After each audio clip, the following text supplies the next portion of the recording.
Welcome to Build Strong Habits podcast channel. This is an audio podcast, so take your eyes off the screen, sit back, relax, and listen.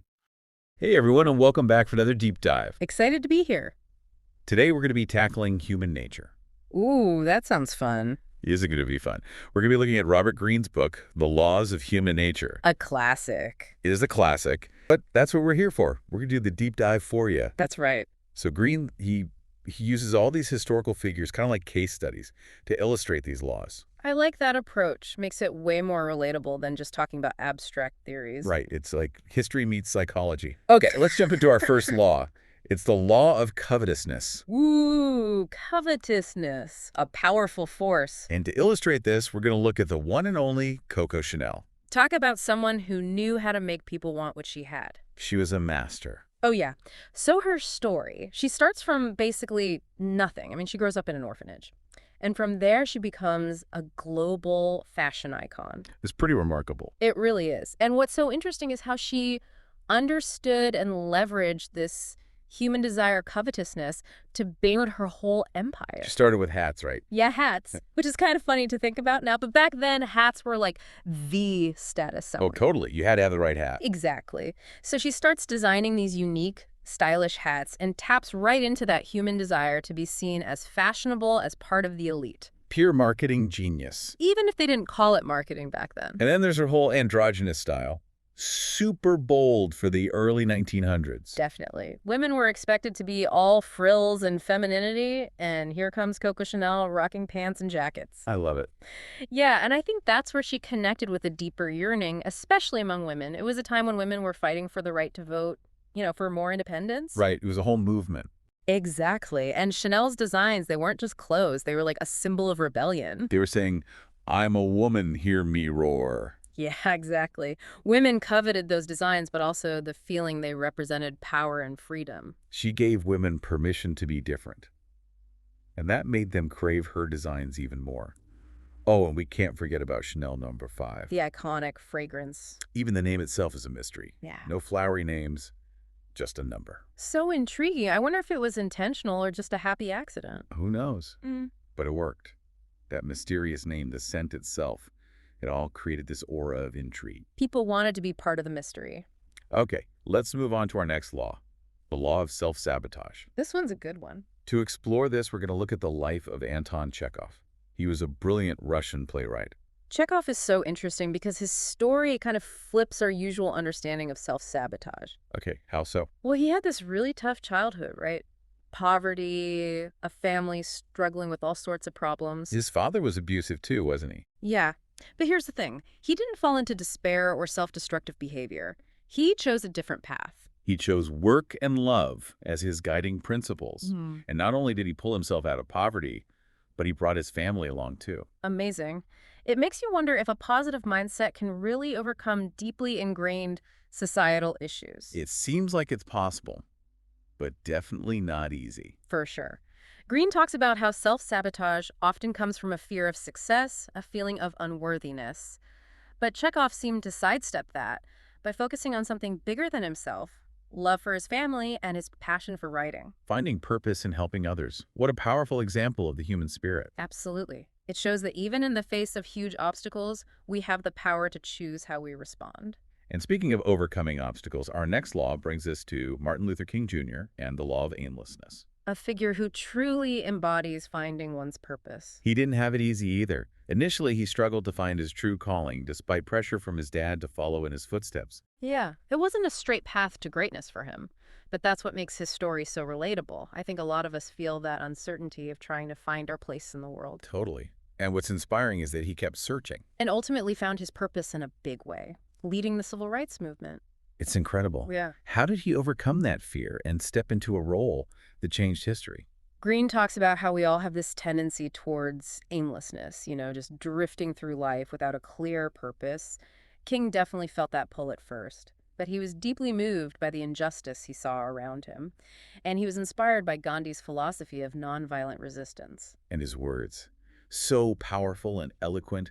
He really knew how to move people with his message of peace and equality. Oh, yeah. King understood that true leadership is about inspiring others to believe in a shared vision. His words sparked a whole movement. Okay, for our last law in this section, we have the law of fickleness. And to illustrate this, we're looking at Queen Elizabeth I. She reigned for 44 years. I know, can you imagine? Talk about navigating the ups and downs of public opinion. She faced constant challenges, political intrigue, religious turmoil, threats from abroad. She had to master the fickleness of human nature to hold on to power. Think about it. She was a young queen, just 25 years old, stepping into a role that many believed a woman couldn't handle. And England was in rough shape back then. Government debt unrest, religious tensions bubbling under the surface. Not to mention the threat of invasion. It was a crazy time to be alive. But Elizabeth, she was smart. Oh, she was shrewd. She played potential suitors against each other, expertly managed parliament. She was a master at political maneuvering. One of her most effective tactics was strategic ambiguity. Strategic ambiguity, I like that. Yeah, she'd keep these foreign leaders on the hook by dangling the possibility of marriage, to secure alliances. Then she'd gracefully back out once the pressure was off. It kept everyone guessing and ensured she stayed in control. It's brilliant. But it wasn't all manipulation. Elizabeth also understood the importance of connecting with people. Like during her coronation, she had this grand procession through London, greeting everyone with a smile, listening to their concerns. She was a master of PR. Totally. Elizabeth knew that people are more likely to be loyal to someone they feel connected to. She cultivated that connection, and it paid off big time throughout her reign. Wow. What an incredible look at how these four figures navigated the complexities of human nature. We've covered covetousness, self-sabotage, aimlessness, and fickleness. And I don't know about you, but I'm already seeing these laws playing out in my own life. Me too. They're everywhere once you start looking. What about you, listeners? Have you noticed any of these tendencies in yourself? Stay tuned, because when we come back, we'll be diving even deeper into Robert Greene's The Laws of Human Nature. It's amazing how Greene connects all these historical figures. They're all so different, but he finds these universal laws that link them together. Yeah, totally. It's like he's saying, no matter who you are or when you lived, there are these underlying forces shaping our behavior. Right. Okay, you ready for the next law? Hit me with it. This one is all about our need to fit in, to be part of the group. It's the law of conformity. And who better to illustrate this than Sigmund Freud? Ooh, Freud. The father of psychoanalysis. Talk about a guy who challenged societal norms. Right. I mean, he dove headfirst into topics like sexuality and the unconscious, things people just didn't talk about back then. Super taboo. Yeah. But his work revolutionized how we think about the mind. Oh, absolutely. He showed us that we're not always as rational as we think we are. Yeah, there's a lot going on beneath the surface. And even Freud himself, he struggled with the very forces he was trying to unravel. Okay, that's kind of ironic. Right. He knew the power of social pressure, Right. the need to conform to be accepted. And Greene says this desire to conform, it's deeply ingrained in us. So how did Freud balance that? I mean, on one hand, he's got these groundbreaking ideas, but he also has to navigate this world where those ideas aren't exactly welcome. Yeah, it was a tightrope walk for sure. He faced pushback from the scientific community who saw his theories as a threat. They probably thought he was a bit of a rebel. Oh, for sure. But Freud was strategic. Greene explains that conformity isn't always a bad thing. Sometimes it's a way to survive, avoid conflict, keep the peace. It can be a way to fly under the radar a bit. Yeah, exactly. And Freud, he understood this. He built his arguments, carefully presented his findings in a way that challenged but didn't completely alienate his peers. He was playing the long game. Exactly. It's like he snuck in these radical ideas under the guise of conformity. A psychological Trojan horse. I love it. All right, let's shift gears now and talk about the law of short-sightedness. We're going to use Marie Curie's life to illustrate this one. Oh, Marie Curie. What a legend. Her discoveries in radioactivity were game changers. For sure.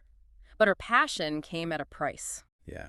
Sadly, her exposure to radiation ultimately led to her death. It's tragic. She was so dedicated, so focused on her work that she didn't fully grasp the dangers. That's the law of short-sightedness in action, right? Getting so fixated on the goal that you miss the risks right in front of you. Greene says that we humans tend to focus on immediate desires and goals, and we often fail to see the long-term consequences. We can't see the forest for the trees. Exactly. And it's a valuable lesson for all of us to take a step back, sometimes look at the big picture, consider the potential downsides, even when we're driven by good intentions. All right, speaking of intentions, let's dive into the law of aggression. And for this, we're going to look at Napoleon Bonaparte. Oh, Napoleon! Master strategist, military genius, but also a man driven by this insatiable thirst for power. Yeah, his story is a wild ride. How did he go from a young officer to Emperor of France? Napoleon was incredible at reading people. He could spot weaknesses, understand motivations, exploit vulnerabilities, and he knew how to inspire loyalty and sow discord. Sounds like a master manipulator. Oh, he was. Always a few steps ahead. And he wasn't afraid to use aggression to get what he wanted. In the book, Greene says that aggression, when used intelligently, can be a powerful tool. Napoleon understood this. He was bold, decisive, a risk-taker. He used unconventional tactics that caught his enemies off guard. But didn't that ambition also lead to his downfall? That's the thing about aggression. Without wisdom and restraint, it can lead to self-destruction. Yeah, he overreached, made some bad calls that cost him dearly. It's a delicate balance, harnessing that drive and ambition without letting it consume you. Our last law for this segment is the law of generational blindness. And for this, we're going to turn to Helen Keller. Helen Keller's life is just incredible, deaf and blind from a young age, and she goes on to become a world-renowned author, lecturer, activist. Talking about resilience. So how does this tie into generational blindness? Well, Keller was born during a period of rapid change. You know, the late 1800s, early 1900s, huge advances in science, medicine, communication. It was a time of progress. But progress isn't always perfect. These advances also created new problems and often exacerbated existing inequalities. And Keller, with her unique perspective, she could see these blind spots, the areas where progress was masking deeper issues. Exactly. It's like she had a clearer vision because her other senses were heightened. Interesting. And Greene's point with this law is that every generation has these blind spots, areas where we fail to see the full impact of our actions. We're so caught up in our own time, our own assumptions about the world. Right. And Keller challenged those assumptions. She fought for inclusivity and understanding for marginalized groups. She saw that true progress wasn't just about technology. It was about creating a more just society for everyone. She was way ahead of her time. And her story, it's a powerful reminder to constantly question our assumptions, challenge the status quo, work towards a future that's more inclusive for all. Wow, what a whirlwind tour of human nature this has been. We've covered conformity, short-sightedness, aggression, generational blindness. So much to think about. It is a lot, but we're not done yet. When we come back, we'll tackle the final 4 laws in Robert Greene's The Laws of Human Nature. All right, we are back for the final stretch of our deep dive into Robert Greene's The Laws of Human Nature. We've covered a lot of ground already. We have, but the best is yet to come. We've got 4 more laws to explore, and trust me, they're juicy. Okay, I'm ready. Lay it on me. What I love about Greene's approach is that he doesn't just present these laws as like cold, hard facts. He brings in history, psychology, even a bit of philosophy. It makes it so much more engaging. It's like he's painting this rich tapestry of human behavior. Exactly. All right, are you ready for the next law? Hit me. This one might blow your mind a little. It's the law of defensive denial. And to illustrate it, we're going to look at the one and only Albert Einstein. Einstein. The guy who redefined physics. Come on, he wasn't immune to denial, was he? Even geniuses are human, my friend. Okay, so how did Einstein, a man who practically wrote the book on physics, fall prey to denial? Well, as brilliant as he was, Einstein struggled to accept certain aspects of his own theories, specifically the implications of quantum mechanics. Quantum mechanics, that's a whole other can of worms. Right, it gets pretty weird. But the gist is, Einstein really rejected this idea of randomness and uncertainty at the heart of quantum theory. He famously said, God does not play dice with the universe. He wanted order and predictability. Exactly. He just couldn't reconcile this concept of randomness with his view of a universe governed by laws and logic. So even Einstein had his limits, those areas where he just clung to his existing beliefs, even when presented with evidence that challenged them. And that's the power of defensive denial.